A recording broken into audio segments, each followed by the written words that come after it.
일부 예배 때에는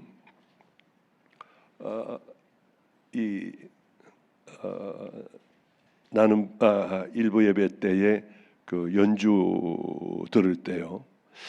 참 어떤 한 사람이 생각이 나서 어느 한 목사님이 생각이 나서 그렇게 그 찬양을 가지고 설교를 시작을 했습니다. 2부 때에는 또 맨 마지막에 했던 찬양이 참 마음에 와서 닿았어요. 어느 날이었습니다. 김성준 목사하고 저하고 둘이 의정부 쪽에 있는 교회에 집회를 가게 되었어요.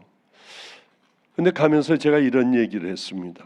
야, 성준아, 내가 주님을 만나는 그날이 나한테 반드시 있을 텐데 나는 그 주님을 만나면 엄청 울 것 같아.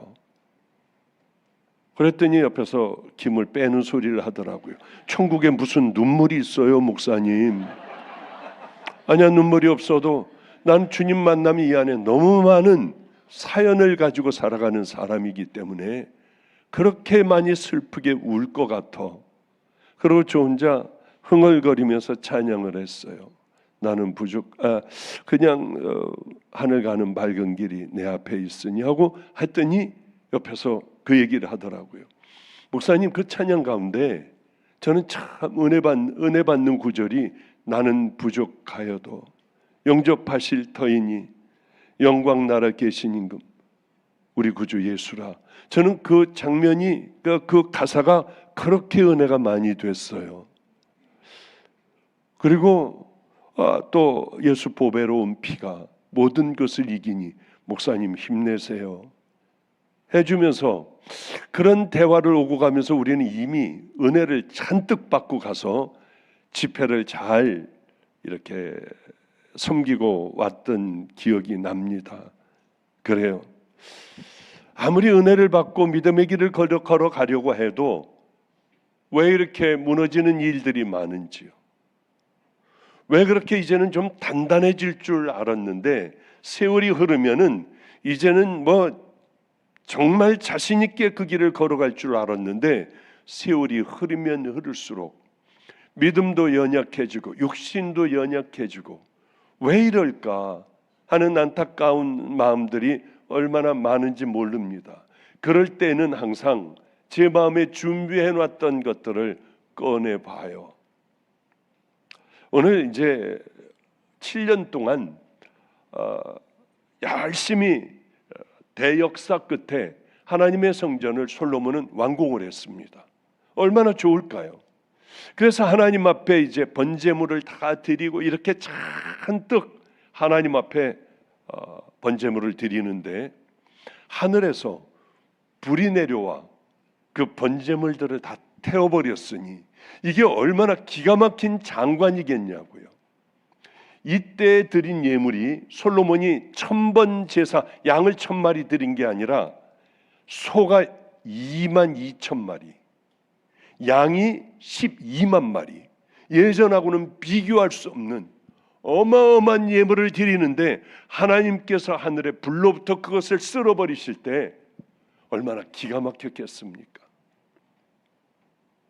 솔로몬도 그 기가 막힌 하나님께서 주신 능력으로요, 지혜로 이 땅에 자기 육신의 죄를 막아버릴 수는 없었어요. 이게 우리 인생이에요. 하늘의 지혜를 가지고도 그는 이방 신전을 만들고 거기 가서 절을 하고요. 그러면서 어떤 생각을 했을까? 솔로몬을 그래도 마지막으로 돌아오게 한 그건 무엇이었을까?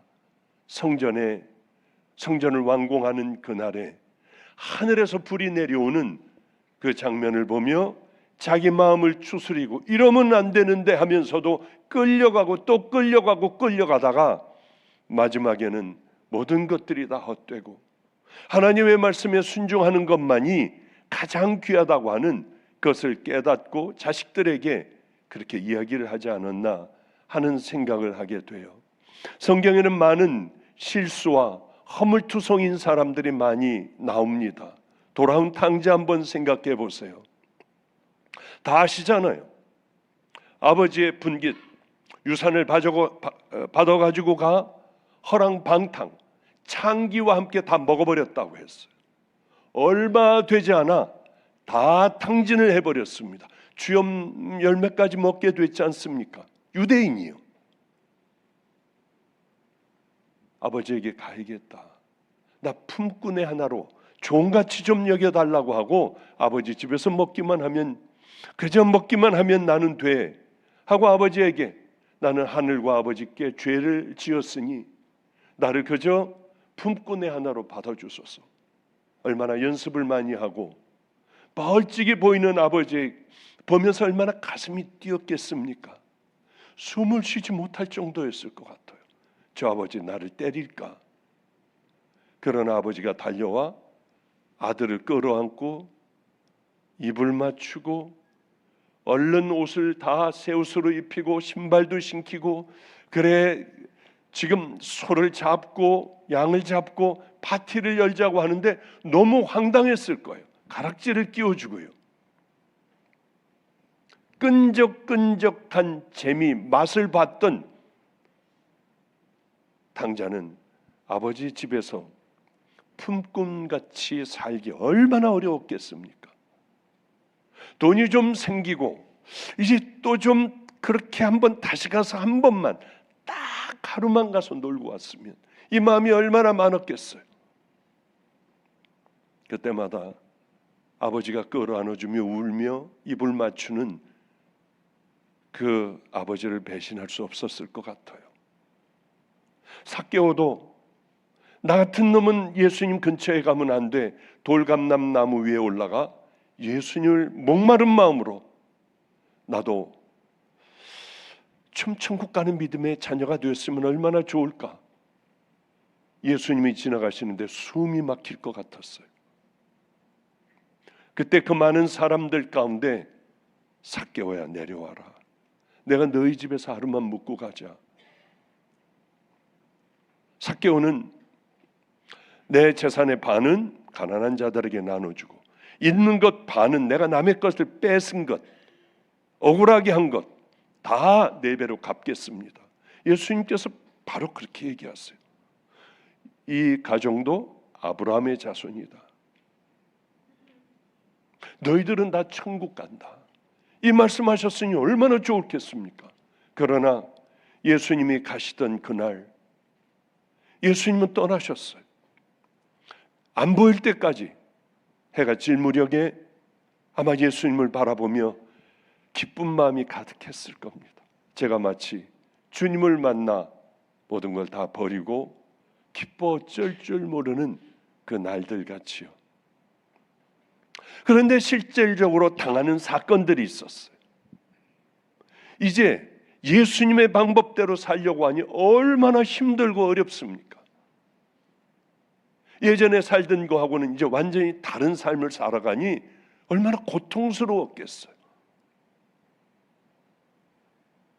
그럴 때마다 돌감람나무에 올라가서 주님을 만나던 그날을 기억했을 거예요.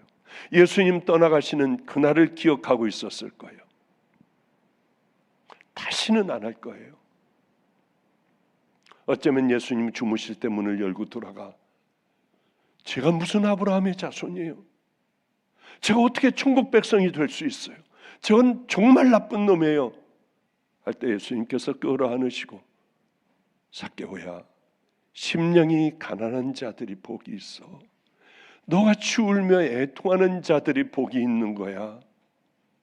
너같이 가진 재산들을, 잘못 모은 재산들을 그렇게 나눠버리는 그들이 하나님의 자녀들이야 했던 그 생각들이 아마 고통스럽고 괴로울 때마다 삭개오를 삭개오가 되게 했을 거예요. 그런 생각이 들어요. 저에게는 아들이 하나가 있습니다. 딸도 없고. 걔가 태어난 그 아이를 제가 안고 있는 그 순간에 나는 너 외에는 다시는 아무도 안 나. 난 너밖에 없어. 다른 예쁜 딸도 싫어. 난 너 하나면 돼. 그날로 가서 저는 수술을 했어요. 얘만 정말 사랑하려고요. 그러던 아이를 어느 날 세상에 그 방탕한 삶을 살다가 주님을 만나 가정도 이제 깨어져 버리고요. 주님이 이제 떠나라 하셔서 어디로 가는지도 모르고 저는 가방을 싸고 집을 나오게 되었어요. 그때 이 아이는 어려운 가정 사정 때문에 갑자기 뚜렛 증후군이라는 그런 병에 정신적인 그 어려운 고난을 당하게 됐죠. 소리를 지르고 막 이렇게 몸을 뒤틀고 얼마나 괴롭겠습니까? 그 아이를 두고 집을 나올 때 그 아이는 아버지 일주일이면 돼요? 아빠 열흘이면 돼요? 아니 아빠 이거 다시는 이렇게 안 할게요. 소리 내는 것도 안 할게요. 했지만 걔는 더 심하게 막 이렇게 하고 소리를 질렀어요. 왜 이러지? 이게 지도 절제가 안 되니까 잘못했다고 막 빌더라고요. 그때 얼마나 마음이 힘들었는지요. 그 아이를 기도해주고 주의 길이 뭔지도 모르지만은 하여튼 그렇게 울고 문 열쇠 문 고리를 붙들고 그렇게 펄쩍펄쩍 뛰는 아이를 뒤로 하고 저는 이 믿음의 길을 걸어갔어요. 가지고 있는 모든 재산들 다 나눠주고 굉장히 힘들더라고요. 얘가 따라올까 봐 차를 얼른 저쪽에 숨겨대고 운전을 못하겠으니까 울었는데 배가 다 젖었었어요. 그리고 그 아이를 만난 게 대학생일 때 만났습니다.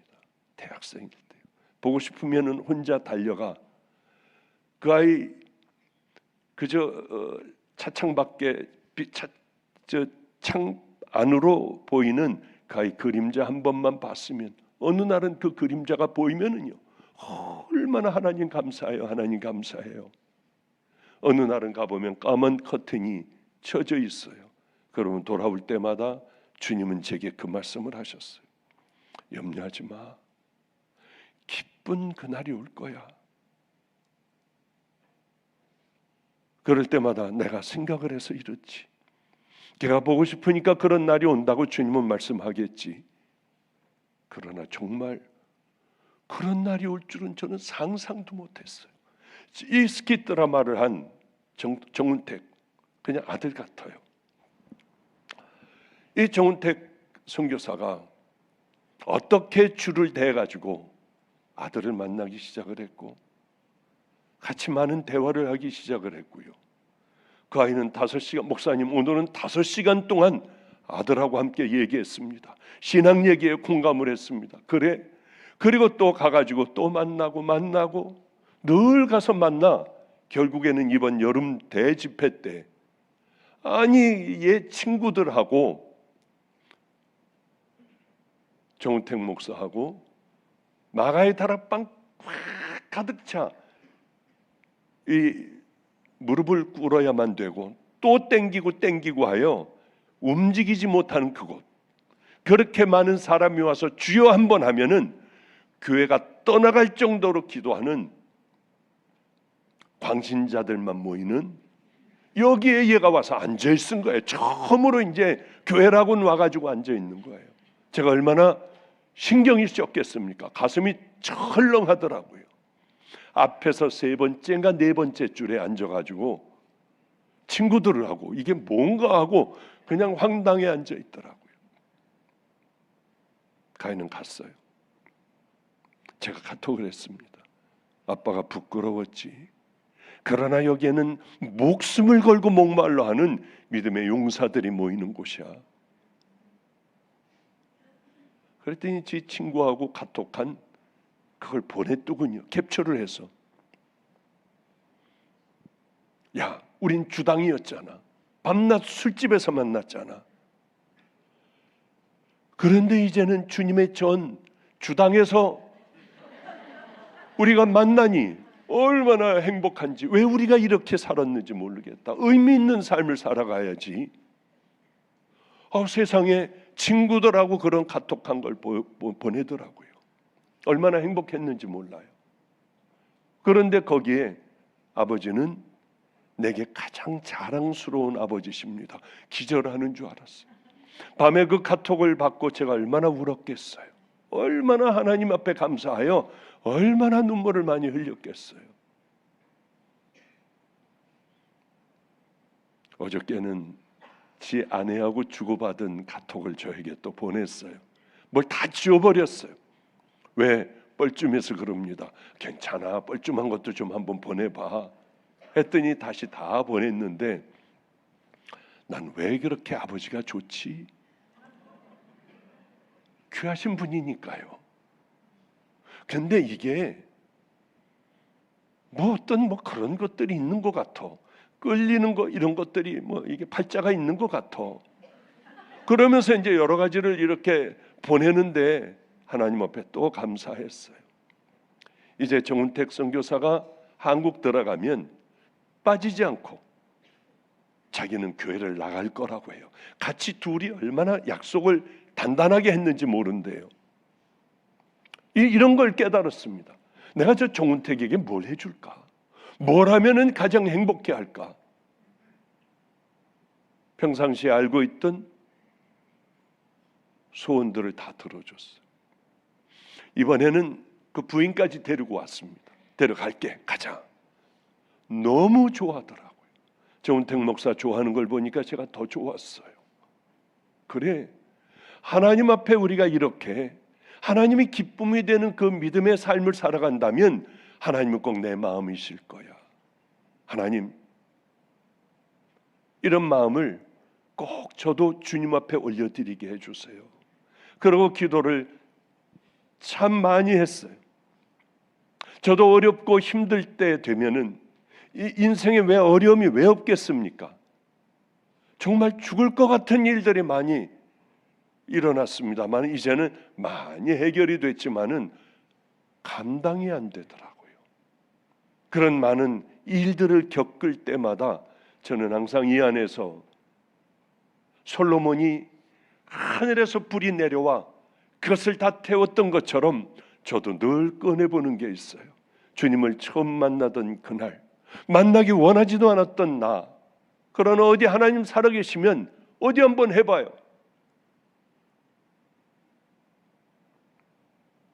내가 너를 얼마나 기다렸는 줄 아니?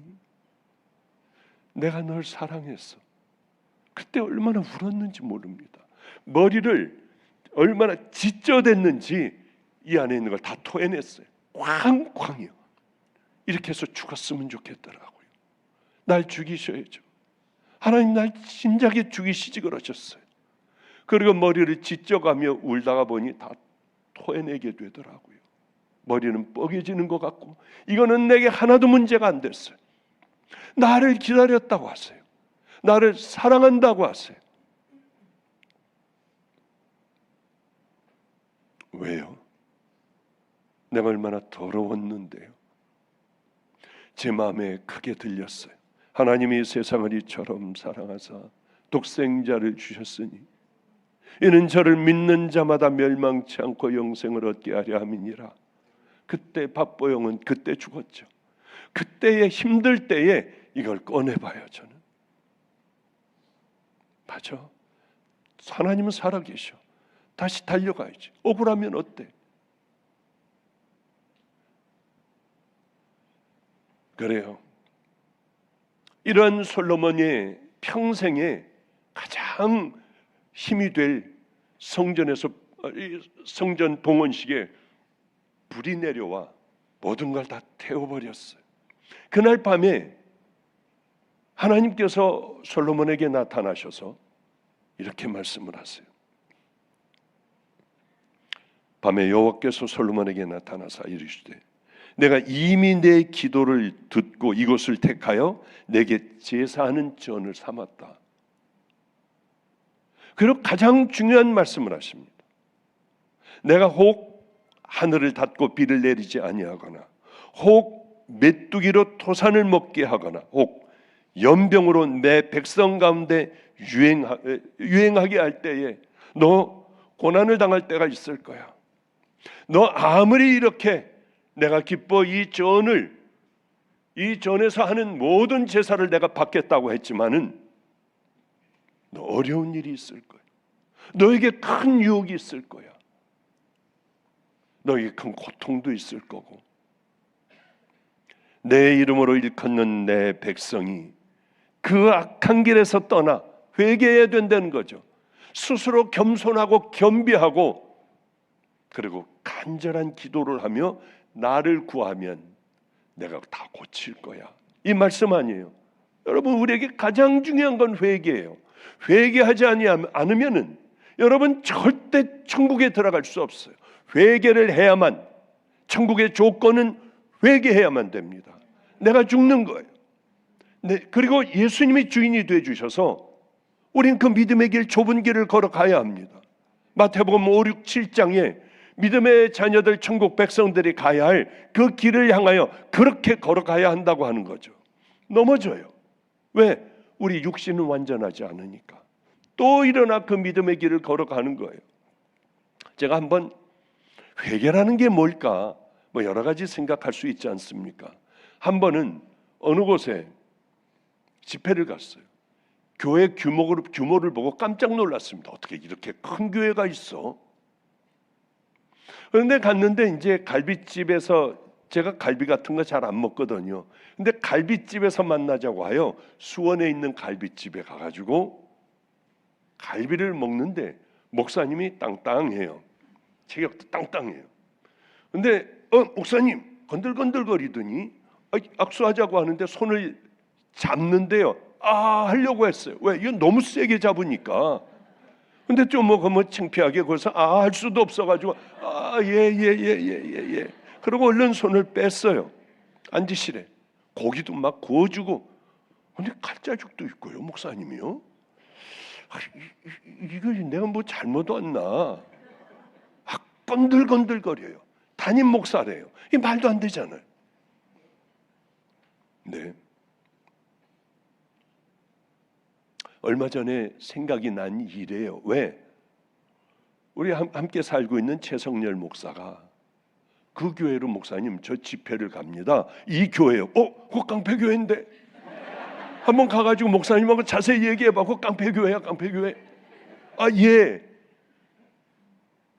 그런데 교회가 엄청나게 큰데 이 아들이 이 담임 목사님 밑에 아들 하나가 있었대요. 지금 그 얘기하는 칼자국도 있고 그런 아들이요.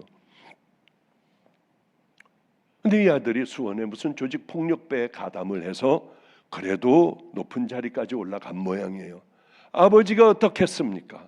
하나밖에 없는 이 아들이 깡패의 그쪽으로 들어가 저렇게 하고 다니니 아버지가 얼마나 고통스러웠겠어요. 그저 밤낮 부르짖는 거예요. 불가능해 보였어요. 도저히 말도 안 되는 얘기였어요. 왜? 이미 그렇게 너무 멀리 갔잖아요. 가도 밤낮 교도소 들락날락하고 교도소 간수를 눈을 찔러버리고 그런데요. 얼마나 독한지요. 목사님, 저 그런 놈이에요. 이상하게 생각하지 마세요. 그런데 말도 안 되게 저 같은 놈이 교도소에서 나오니까 교인들이 저를 받아주더래요. 그래서 얼른 뭐 신학을 해라 뭐하라 해라 해서 신학을 가기도 싫은 신학 겨우 가가지고 했는데 자기를 담임으로 세우자고 교인들이 만장일치로 다 오케이 했대요. 여러분 같으면은 어떻게 하겠어요? 그냥 발도 못 붙이게 할 거 아니에요. 여기 어디에 은혜강교회 나가라고 하고 난리 끌어내고 난리 필 거 아닙니까? 뭐 그렇지는 않겠죠. 여기는 저 목사님을 우리 담임으로 만들자. 다들 오케이 해가지고 이 사람들이 담임 목사를 위하여 기도하는 거예요. 왜냐하면 그 아버지는 뭐 뇌출혈인가 뭔가 저는 잘 기억은 안 나지만은 이제 은퇴를 했으니까. 그리고 정말 이분을 섬기기 시작을 하는데 본인이 이러고 있으면 안 되겠다 하고 하나님 앞에 기도하고 성경을 보고 이 성도들을 실망시키지 않기 위하여 최선을 다한 거예요. 그런데 목사님, 참 재밌는 일이 있습니다. 어떤 일이요? 내가 그렇게 막 눈도 찌르고 막 그랬던 그 교도관의 딸이 결혼식인데 자기한테 와서 주례를 서달라고 하더래요. 이게 말이나 되는 소리냐요? 난 그 말이 된다고 생각한다. 귀한 목사가 돼야 된다. 그래서 이제 저에게 집회를 요청을 해가지고 제가 거기 가서 집회를 하고 왔던 그런 기억이 있습니다. 그래요. 이런 거듭남 정말 아름다운 얘기였습니다. 요즘 전부 다 이런 마음으로 예수를 믿으면 얼마나 좋을까 하는 생각을 많이 가졌어요. 오늘 일부 예배를 제가 설교를 했는데 어디서 많이 보던 얼굴이 악수를 하자고 하여 악수를 하고 또 여자 성도한테도 악수를 했는데 김성준 목사가 옆에서 그러더라고요. 목사님 친구 딸입니다. 오늘 또 은혜를 또 깊이 또 받았어요. 그 딸을 보며. 마가의 다락방에서 한참 잘 제가 열심히 다락방을 세우고 있는데 이 문에 누가 계속 서 있는 거예요. 들어오질 않고 다른 사람 다 왔다 갔다 하고 몇 시간이 지났는데도 들어오지 않고 서 있더라고요. 저 누군데 저렇게 서 있기만 해? 근데 문을 열고 들어오는데 기절초풍하는 줄 알았어요. 저하고 함께 많이 놀던 친구였어요. 그러니 여기 이때에 그 친구가 나타나면 안 되잖아요. 이제 좀 끝장나는 거 아니에요. 근데 들어와서 너 어떻게 왔니? 하려고 했더니 목사님 일주일째 와가지고 들어오질 못하고 있었어요. 왜 이래? 그러려고 하다가 저도 예 성도님 예 그러고 같이 앉아가지고 얘기를 하게 됐어요. 이제 말도 안 돼요. 저 같은 더러운 친구, 에이 저놈은 아니야 할 친구에게 자기 가장 사랑하는 딸이 있대요. 딸을 주례해달래요. 이게 말이나 되냐고요. 저는 주례를 안 하고 있었어요. 왜? 뭐 가정도 없잖아요. 깨진 가정 아니에요. 나 같은 사람이 해서는 안 된다고 생각을 했습니다. 내 친구가 뭐라고 하느냐 하면 목사님은 주님을 만났잖아요. 옛날에 그 박보영입니까? 이제 주님을 만나 종의 길을 걸어가는 귀한 믿음의 하나님의 종 아니에요? 눈물이 나더라고요. 정말 처음 만난 세상의 친구였습니다. 물론 의사죠. 그래서 가서 맞아. 난 옛날에 내가 아니야. 그래서 가서 간절하게 이렇게 기도도 해주고 주례도 해주고 내가 이 집을 위해서 해줄 수 있는 거, 내 친구, 이 친구를 위해서 해줄 수 있는 게 뭘까 하고 생각을 해보니까 그래 밥이라도 안 먹고 가는 거겠다 하고 얼른 그냥 나와서 도망 나왔습니다. 그런데 너무 행복하게요. 얘네들 학비를 어떻게 하지? 한꺼번에 그냥 막 대학생들도 많으니까요. 왜 학비는 어떻게 하지? 하고 있으면 그 친구가 영락없이 전화를 해서 만나재요. 식사를 하재. 그래서 식사를 하고 봉투 하나를 내밀어 봉투 이게 뭐야? 그냥 집에 가서 펴보세요. 필요한 데 있으면 쓰세요. 그러고 와 보면은 2천만 원이 들어있어요. 1,000만 원이 들어있어요. 그 친구도 역시 저를 바로 가게 해준 친구입니다. 근데 요즘은 몸이 좀 안 좋다고 하여 마음이 좀 불편하네요. 얼마나 참 감사했는지. 당신은 이제 옛날의 박보영이 아니지 않느냐. 그래요. 이렇게 회개를 하면은 깡패도 하나님의 종의 길을 걸어갈 수가 있고요. 그리고 요즘에 그래서 그 목사님 설교를 가끔 듣습니다. 그때서부터 듣기 시작을 하는데 여러분 속 사람이 변화돼야만 진정한 여러분들의 변화입니다. 겉사람이 아니라 속이 변화해야 됩니다. 본인이 체험한 걸 그렇게 열심히 설교를 하고 있는 그 목사님이 이제는 참 고맙기도 했습니다. 그래요. 우리는 정말 하나님 앞에 이 간절한 마음이 아니면은 주님 앞에 거룩한 길을 걸어가기가 참 어렵더라고요. 또 한 번의 예배가 되고 예배 드리면은 또 옛날로 돌아가고 이게 굳어져. 이게 신앙인 줄 알고 우리는 그렇게 살아갈 수밖에 없어요.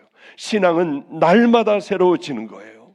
날마다 우리는 그 믿음의 길을 향하여 순종의 길을 향하여 우리는 매일매일 거듭나지 않으면은 싸우지 않으면은 우리는 이 길을 걸어갈 수가 없어요. 구별된 믿음의 길을 걸어갈 수가 없어요. 자꾸 나는 누구인가? 주님은 나를 알고 계실까? 이 길이 이렇게 걸어가는 오늘 하루가 맞았나? 간절한 마음이 있어야죠. 한 번은 케냐에 갔습니다. 요 전번인가요? 이 전전번 갔습니다.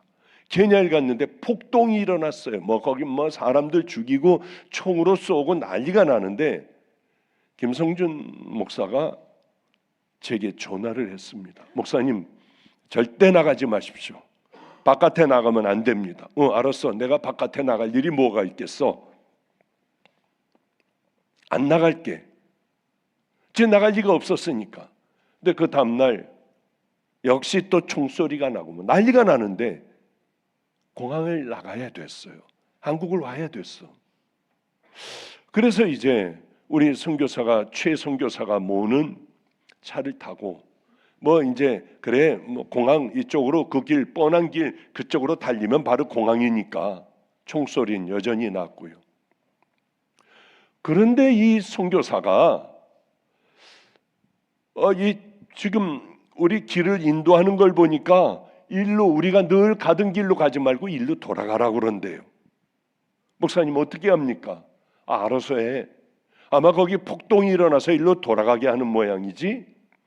돌아가는 게 폭동 지역 완전히 중간으로 들어가 버렸어요.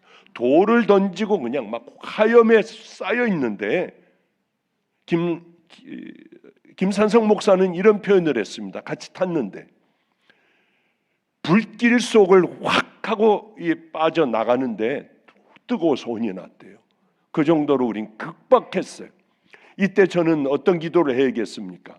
다들 이 안에 차에 타고 있어요. 하나님 살려만 주시면 뭐든지 다 할게요. 여기서 죽으면 안 돼요. 여기서 돌을 갖다가 이제 잘 못 가게 하니까 그래서 일방 통행으로 확 돌려가지고 죽으니까요. 가다가 보니까 막혀 있어요. 거기서 다시 빠져나와요. 돌을 던져요. 불은 여기저기 다 붙어 있어요. 총소리는 나요. 하나님 한 번만 살려주시면 최선을 다해 볼게요. 내 삶에 이거 안 했죠? 제가 이거 할게요. 가자마자 이걸 또 풀게요. 제가 그동안 좀 게을렀어요. 이 일을 할게요. 살려만 주세요. 하는데 내 옆이고 뭐고 운전하는 친구도 그렇고요. 누구태요? 화가 나더라고요. 이렇게 위험한데 왜 느긋해? 그러고 이제 결국은 반대쪽 차선으로 달려서 나와 다시 왔던 데로 가서 다시 시작하여 우리는 공항에 제일 늦게 겨우 아슬아슬하게 도착을 하게 되었죠. 야, 너 무섭지 않았니? 막 뜨거웠다며? 목사님이 탔는데 왜 걱정해요?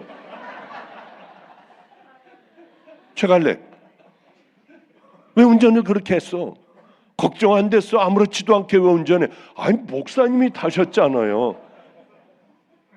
저만 고생했어요. 저만 마음고생하고 하지 말아야 할 너무 많은 것들을 소원을 다하고 막 한 번만 살려주시면 이렇게 하겠고 그 짐을 지금까지도 지고 있어요. 지금까지도요. 간절하니까 기도가 정말 나오더라고요. 나 이렇게 살아가야지. 내가 왜 그렇게 살았을까? 이젠 정말 잘할 거야. 하나님, 작은 거라도 하나님께서 싫어하시면 악한 길에서 제가 떠나겠습니다. 발도 담궈 놓지 않겠습니다. 그러면서 그 간절한 기도를 했던 그런 기억이 나요. 그래요. 성경은 이렇게 기록하고 있습니다. 그러면 천국 가는 백성이 되려면 그렇게 어려운 건가? 힘든 건가? 거룩에 대해서 얘기하고 계십니다. 내가 거룩하니 너희들도 거룩해야 한다. 거룩하는 조건이 뭘까? 너희들 밥 모퉁이까지 싹 다 걷어들이지 말고 모퉁이는 남겨놔라. 떨어진 이삭들 줍지 말고 그는 그냥 놔둬라. 그리고 남을 비판하고 판단하고 정죄하지 말아라. 그리고 공평한 재판을 하고 남을 괜히 헐뜯어 억울하게 만들지 말아라. 너무나 쉬운 것, 당연한 것을 하나님은 이 이스라엘 백성들에게 요구하시는 거예요. 세례 요한도 400년 만에 하나님의 음성이 들리기 시작했습니다. 유대 땅에. 세례 요한은 세례를 베풀기 시작했어요. 요단강가에서. 너무 많은 사람들이 밀려왔습니다. 우리는 어떻게 해야 되느냐? 먹을 걸 가난한 자들에게 나누라. 옷 2벌 있으면 1벌 나눠줘라. 너무 간단하더라고요. 군인은 우리는 어떻게 하면 되느냐?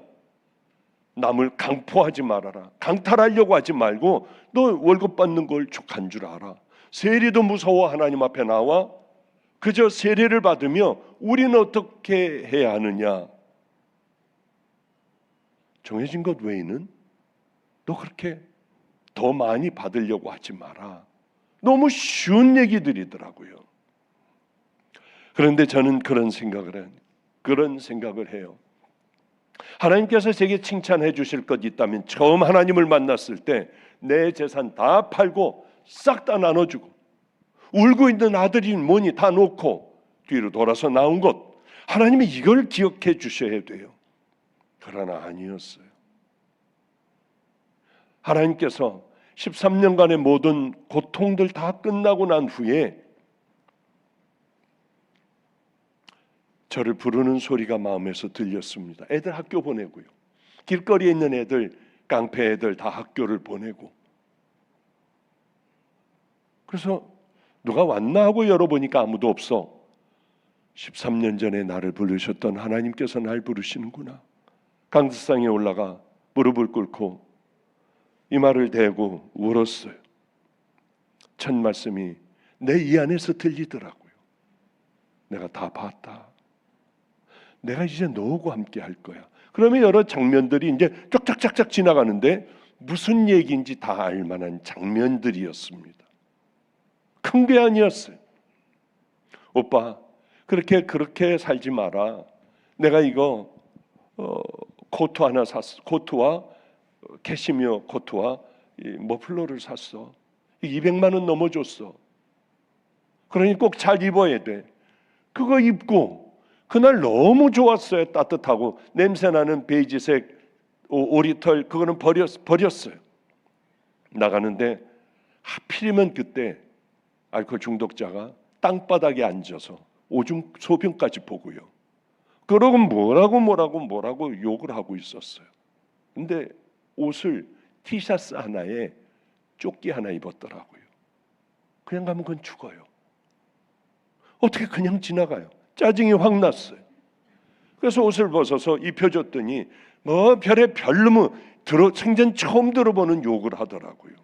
화가 나서 콱 찌르고 내 얼굴 좀 보라고 소리를 질렀어요. 나 좀 봐요. 근데 이렇게 하는데 얼굴은 안 보여주는데 마귀의 얼굴 같았어요. 찌든 얼굴이요. 그래서 그 코트를 입혀주고 머플러로 아예 목을 졸라버렸어요. 짜증이 나니까. 그리고 저도 추우니까 막 뛰어서 이제 다시 우리 교회로 다시 들어가 버렸던 잠바를 다시 꺼내 입으려고 하는데 그 사람이요. 이렇게 쳐다보고 있더라고요.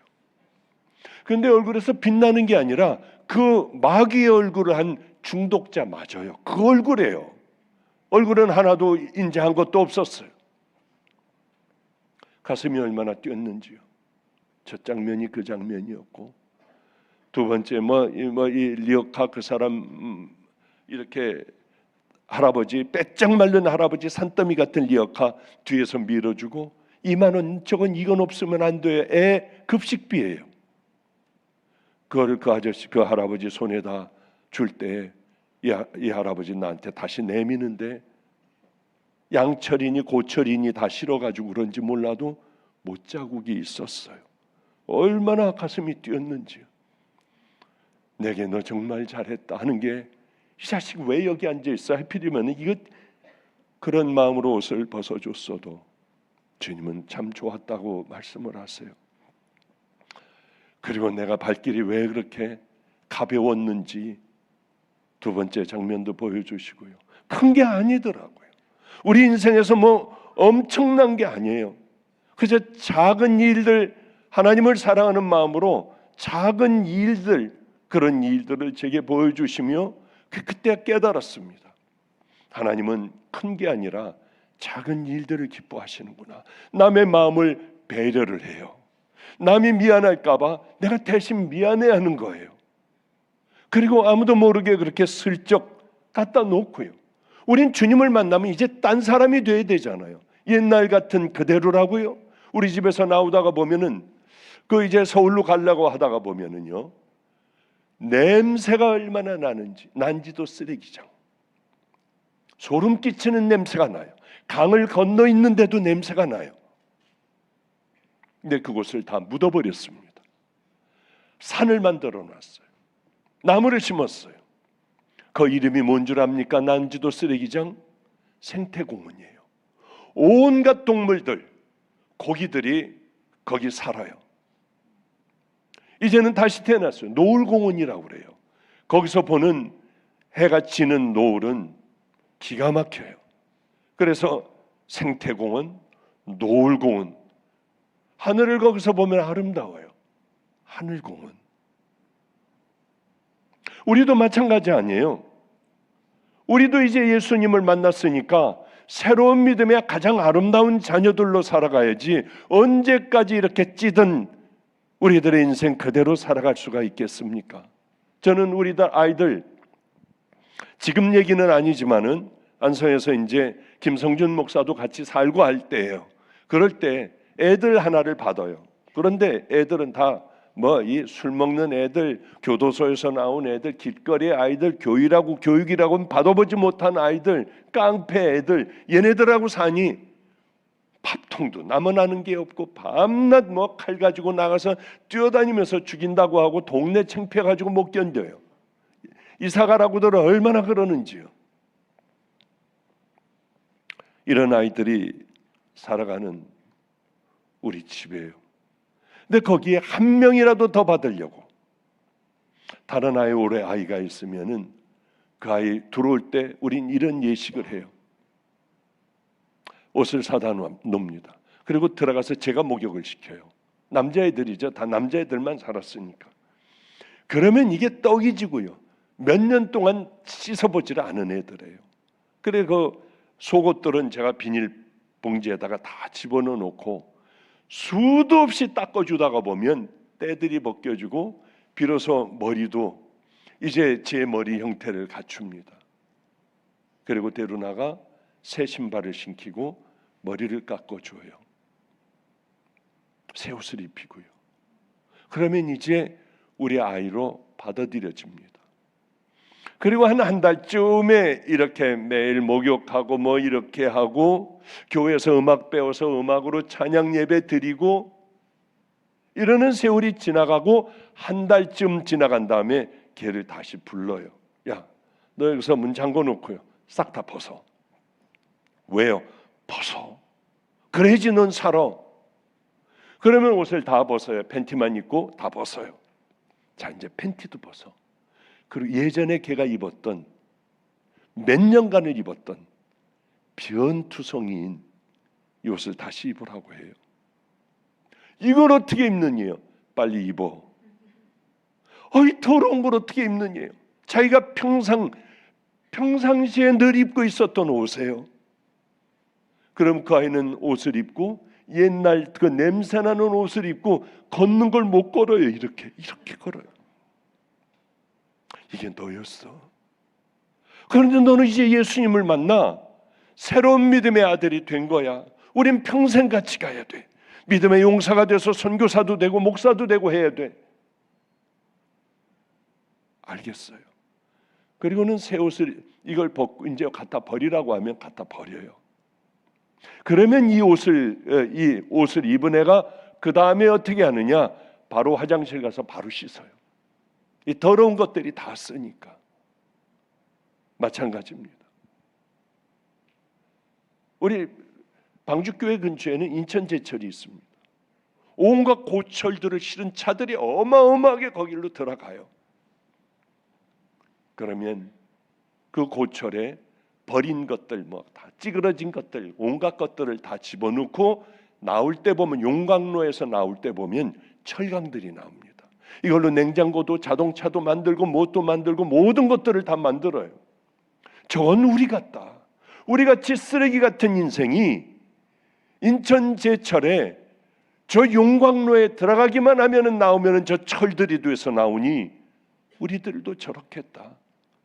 쓸데없는 것들이 예수 그리스도의 용광로에 들어가 가장 아름다운, 마음껏 뭐든지 만들 수 있는, 그래 철로 나오듯이 우리는 그렇게 살아가야 하는구나 하는 생각을 저는 참 많이 합니다. 일부 예배 때 이런 얘기를 했어요. 이런 서로들 싸우고 뭐 칼 갖고 찌르고 뭐하고 하는 이런 아이들이 거듭날 때가 얼마나 행복한 줄 아세요?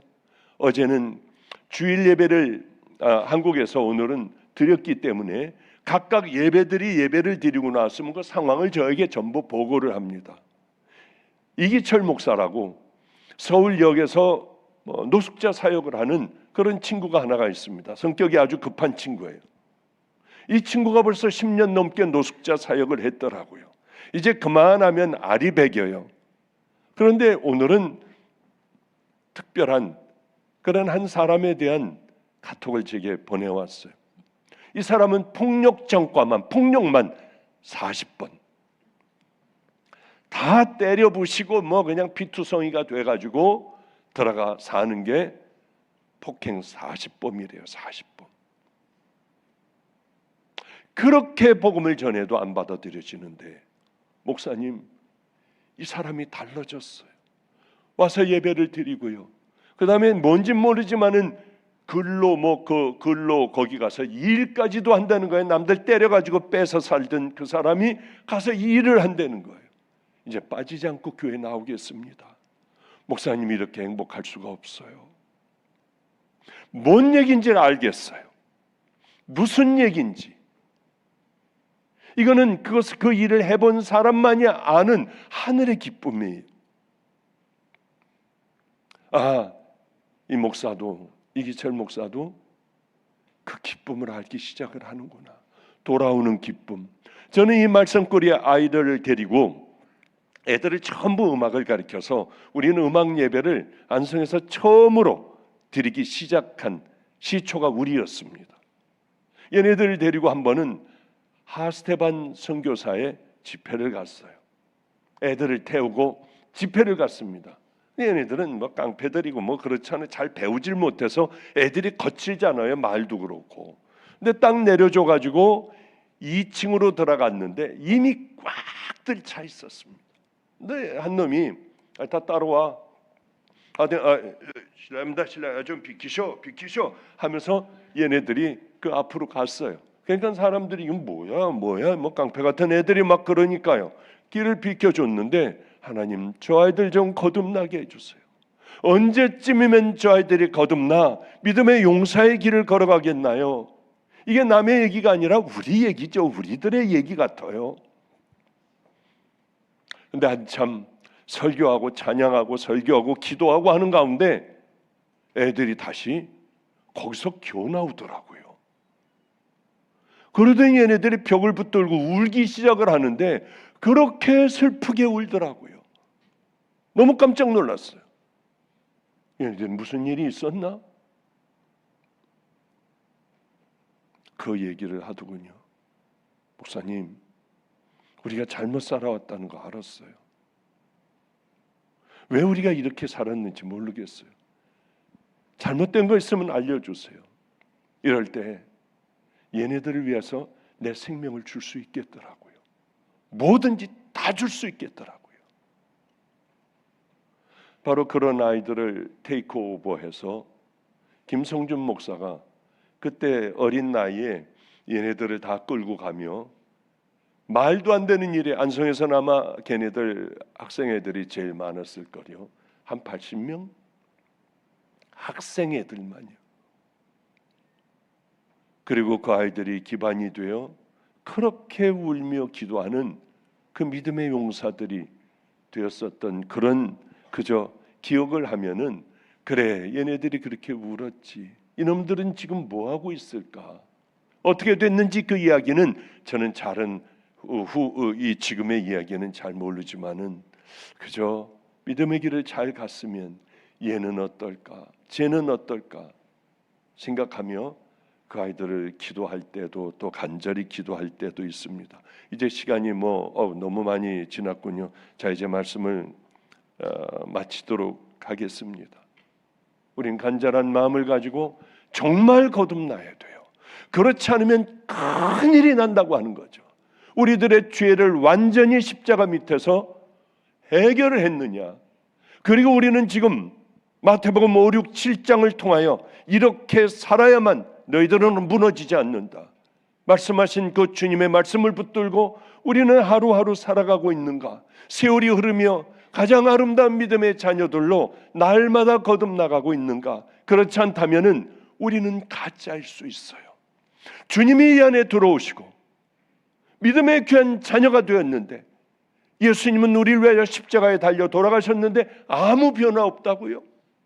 아무렇지도 않게 살아간다고요? 그건 기적입니다. 말도 안 되는 기적이에요. 그러니 이제는 하나님, 저 회개하게 해주세요. 믿음의 길을 한 걸음 한 걸음 걸어가게 해주세요. 여러분, 은혜의 강 교회는 한 심령도 빠지지 않고 놓치지 않고 함께 천국의 길을 걸어가는 용광로에 들어갔다가 가장 아름다운 예수 그리스도의 신부로 나오는 믿음의 자녀들 되시기를 주님의 이름으로 축복합니다. 기도하겠습니다. 거룩하신 주님, 그저 횡설수설했습니다. 그러나 이 가운데 우리 마음에 꼭 심어주시사 주님을 위하여 희생할 줄도 알고 주님을 위하여 입도 다물 줄 알고 손해도 볼 줄 아는 귀한 믿음의 자녀들 되시기를 소망합니다. 주님만 알아주시면 되는 그 믿음의 분량에 이르기까지 우리를 깨닫게 하시고 또한 훈련시키셔서 언젠가는 우리 주님 기뻐하시는, 우리 안에는 많은 사연이 있어 주님 앞에 가면은 통곡을 할지 몰라도 주님께서 힘주시는 그 은혜의 길을 향하여 날마다 걸어갈 줄 아는 귀한 성도들 꼭 되게 하여 주시옵소서.